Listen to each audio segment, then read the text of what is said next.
कहानी की शुरुआत हांगकांग के एक बिजी पोर्ट से होती है, जहां क्रेन्स कंटेनर्स को शिप्स पर लोड कर रही थी और अब यहां से ये कंटेनर्स टाइट सिक्योरिटी में अलग अलग जगहों पर भेजे जा रहे थे। और इन्हीं कंटेनर्स में से एक के अंदर पैसों के ढेर के साथ इवान मार्केज नाम का एक आदमी भी मौजूद था। कुछ सिक्योरिटी चेक्स के बाद वो कंटेनर से बाहर आ गया। असल में ये कंटेनर स्पेन से हांगकांग $1.5 मिलियन के साथ शिप किया गया था और नोटों की गिनती होने के बाद इवान को कुरियर के तौर पर 3% का कमीशन मिलने वाला था, जो होगा लगभग 380 करोड़ रुपए। कुछ साल पहले हम इवान को एक बड़े होटल के सामने फरारी में आते हुए देखते हैं, लेकिन वो सिर्फ वैले पार्किंग का काम करता था। इसके बाद इवान बारिश में भीगता हुआ वापस अपने घर पहुंचा, जहां उसने अपनी माँ को अपनी आज की कमाई दिखाई। उसकी माँ पैसे देखकर काफी खुश थी, लेकिन साथ ही उसने कहा कि अपने पिता के साथ भी थोड़ा समय बिता लिया कर, वो तुझे बहुत याद करते हैं। इवान एक मिडिल क्लास परिवार का नौजवान था जो अपनी जिंदगी में कामयाब होना चाहता था। एक वक्त था जब इवान अपने पिता को अपना हीरो मानता था और वो कभी भी उस दिन को नहीं भूल सकता जब वो अपने पिता के साथ एक शादी का बैंकेट हॉल खोलने के लिए लोन मांगने गया था।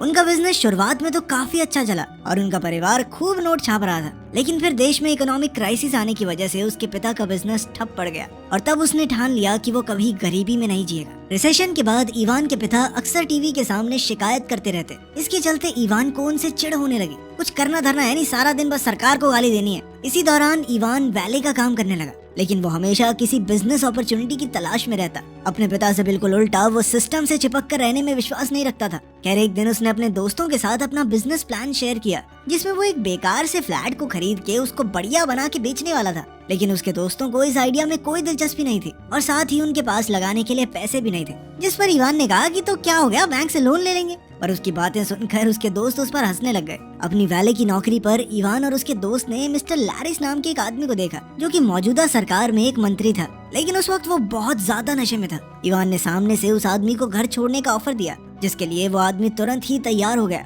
इवान उस आदमी के ब्रीफकेस को खोलने के लिए बेताब था और खुशकिस्मती से उसे इस चीज के लिए काफी टाइम भी मिला। उस ब्रीफकेस के अंदर पैसों का ढेर देखकर वो हैरान रह गया और उसने तुरंत ही कुछ नोट निकाल लिए। थोड़ी देर बाद जब वो लोग उसके घर पहुंचे तो इवान सीधा उस औरत से मिला जिसके लिए वो पॉलिटिशियन काम करता था। इवान का मानना था कि वो इस नशेड़ी से बेहतर काम कर सकता है, उसे फर्क नहीं पड़ता चाहे उनका बिजनेस जो मर्जी हो। उसने ये भी बताया कि पॉलिटिशियन पीठ पीछे उनसे चोरी कर रहा था। पैसे तो उसने निकाल ही लिए थे, तो उसकी बात सच निकली। साथ ही मैरी को इवान का कॉन्फिडेंस बहुत अच्छा लगा और फिर उसने इवान को डिलीवरी के लिए 10,000 यूरोज ऑफर किए, जिसे इवान खुशी खुशी पहुंचाने के लिए तैयार हो गया। अगले दिन इवान ने फ्रांसिस्को नाम के एक आदमी को घोड़ा डिलीवर किया, जिसने अपनी बेटी लेटिसिया के बर्थडे के लिए उसे खरीदा था। सवाल करने पर इवान ने उसे बताया कि ये उसकी मैरी के लिए पहली डिलीवरी है। बातचीत के दौरान पता चला कि फ्रांसिस्को और इवान दोनों एक ही शहर से हैं। उसे फ्रांसिस्को की कहानी पता चली कि कैसे वो एक मामूली सी फोटोकॉपी शॉप में काम करता था, फिर धीरे धीरे कुछ बड़े लोगों से हाथ मिलाकर वो आज यहाँ तक पहुँच गया है।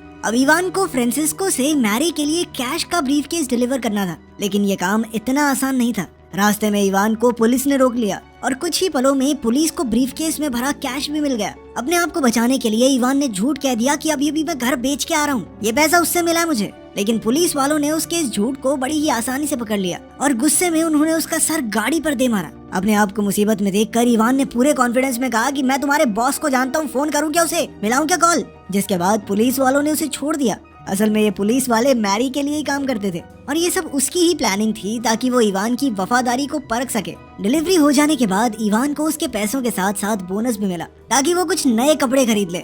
समय बीतता रहा और अब मैरी और इवान एक दूसरे के करीब आ गए थे। अगले दिन इवान की मुलाकात मैरी के पति फ्रांसिस से हुई, जो एक बहुत बड़े डायमंड स्मगलर का बेटा था और साथ ही उनका फॉरेन करेंसी ट्रैफिकिंग का भी बिजनेस था। उस दिन इवान का काम एक बेल्जियन कुरियर का था। इवान अपनी कुरियर की नौकरी से बहुत खुश था। वो बढ़िया पैसे कमा रहा था और साथ ही महंगी गाड़ियां चलाता।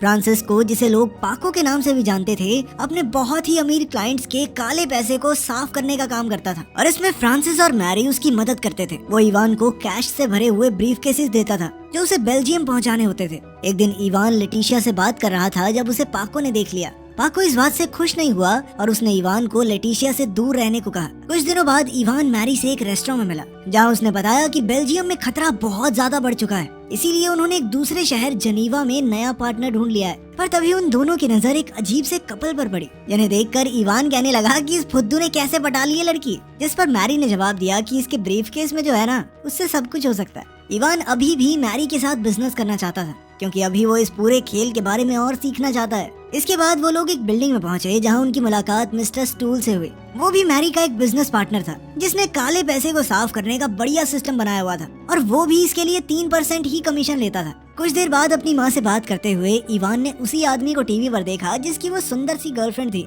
टीवी पर इवान ने उसकी पत्नी को भी देखा और वो समझ गया कि रेस्टोरेंट वाली लड़की से इसका अफेयर चल रहा है। इवान शांति से उसके वापस आने का इंतजार करता है ताकि उसके कमरे में कैमरास इंस्टॉल करके उसे ब्लैकमेल कर सके। उस आदमी का नाम लुइस था और इवान ने उसके कमरे में घुसने के लिए एक क्लीनर को थोड़े पैसे भी दिए, लेकिन बदकिस्मती से रेस्टोरेंट के सिक्योरिटी ऑफिसर यानिक ने उसे रंगे हाथों पकड़ लिया। पर असल में तो यानिक भी उतना ही हरामी था। उसको सिर्फ इवान के मुनाफे का एक हिस्सा चाहिए था, जिसके बाद यानिक ने खुद कैमरा इंस्टॉल किए। इसके बाद जो वीडियो एविडेंस उन्हें मिला वो लुइस को ब्लैकमेल करने के लिए काफी था। इवान को पूरा भरोसा हो गया कि यानिक उसका एक बहुत बढ़िया पार्टनर बन सकता है, क्योंकि ताकतवर होने के साथ साथ उसका दिमाग भी बहुत तेज था। काम खत्म होने के बाद उन दोनों ने मस्त पार्टी करते हुए रात बिताई। इसके बाद इवान ने मैरी से मिलकर उसे बताया कि काफी समय से उसकी माँ उससे मिलने की जिद कर रही है। मैरी ने तुरंत ही कह दिया कि भाई कोई बात नहीं, जितने दिन की छुट्टी चाहिए ले ले, क्योंकि उसके मुताबिक परिवार सबसे जरूरी है। साथ ही उसने इवान को एक घड़ी भी तोहफे में दी, क्योंकि उसका मानना था कि एक इंसान की घड़ी और जूते उसके बारे में सब कुछ बता देते हैं। इसके बाद इवान और यानिक लुइस से मिलने पहुंचे।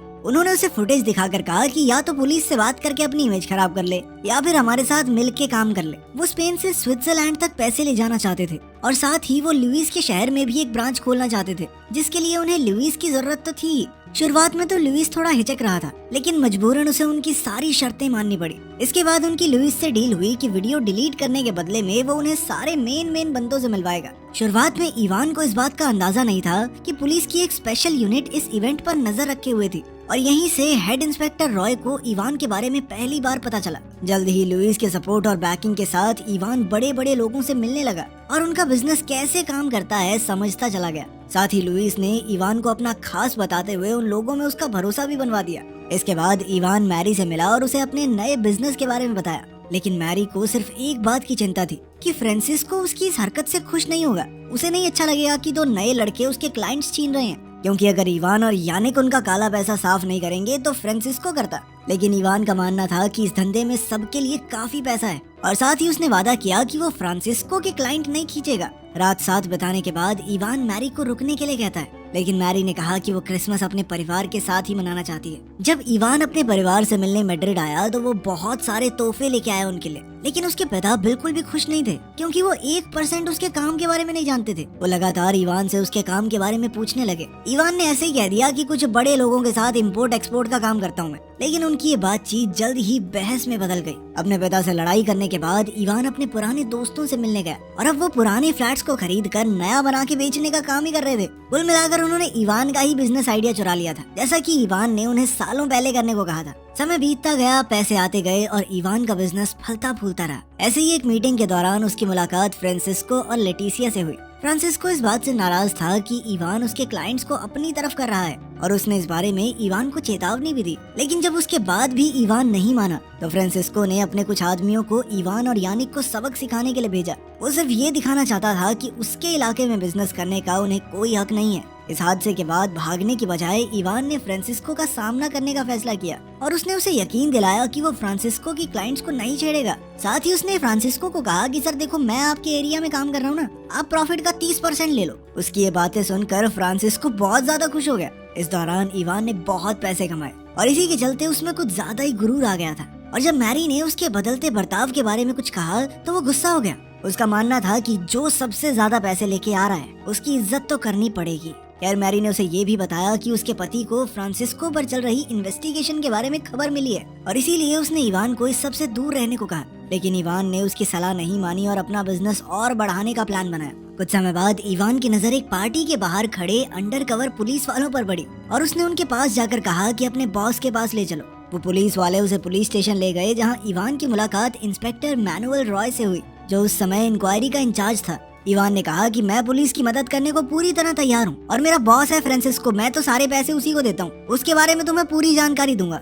लेकिन इसके बदले में उसने अपने लिए पूरी सेफ्टी और प्रोटेक्शन की मांग की और उसने अपने प्रॉफिट का 30% फ्रांसिस्को को देने का वादा भी इसीलिए किया था ताकि वो बाद में उसे फंसवा सके। लेकिन अब उसे एक ऐसे सबूत की जरूरत थी जिससे ये साबित हो जाए कि उसने पुलिस को फ्रांसिस्को के बारे में नहीं बताया और इसीलिए वो लेटिसिया को पेरिस ले गया, जहाँ 1 हफ्ते के लिए उसने लेटिसिया की हर एक डिमांड पूरी की। वो लेटिसिया के साथ प्यार का नाटक सिर्फ इसलिए कर रहा था कि किसी को उस पर शक ना हो और वो कह सके कि मैं तो अपनी गर्लफ्रेंड के साथ बाहर गया हुआ था, मुझे क्या पता। खैर कुछ दिन बाद जब लेटिसिया ने टीवी पर अपने पिता के जेल जाने के बारे में सुना तो वो तुरंत ही मैड्रिड वापस जाने के लिए तैयार हो गई। लेकिन उसे इस बात का बिल्कुल अंदाजा नहीं था कि इवान ही उसके पिता की गिरफ्तारी का जिम्मेदार है। लेकिन जब इवान शहर में वापस आया तो लेटिसिया ने उसे अजनबी लड़कियों के साथ सोते हुए पकड़ लिया, जिससे वो समझ गई कि इवान ने उसके साथ प्यार का झूठा नाटक किया था। फ्रांसिस्को के जेल जाने के बाद इवान ने सबको कहा कि जब तक वो छूट कर नहीं आता तब तक उसके क्लाइंट मैं संभाल लेता हूँ। लेकिन मैरी और उसके पति फ्रांसिस को ये सही नहीं लगा, क्योंकि पुलिस के पास फ्रांसिस्को के क्लाइंट्स की जानकारी होगी और उनका काम करने के चक्कर में वो फंस सकता है। इवान ने उनकी बात मान ली और अभी के लिए अपना बिजनेस बंद कर दिया। उसने अपने सारे बचे हुए पैसे मैड्रिड में पार्टी करते हुए उड़ा दिए और जब पैसे खत्म हो गए तो इवान अपने घर वापस आ गया, जहाँ पहुंचकर उसे पता चला कि उसके पिता गुजर गए थे और उसकी माँ को अब मदद की सख्त जरूरत थी।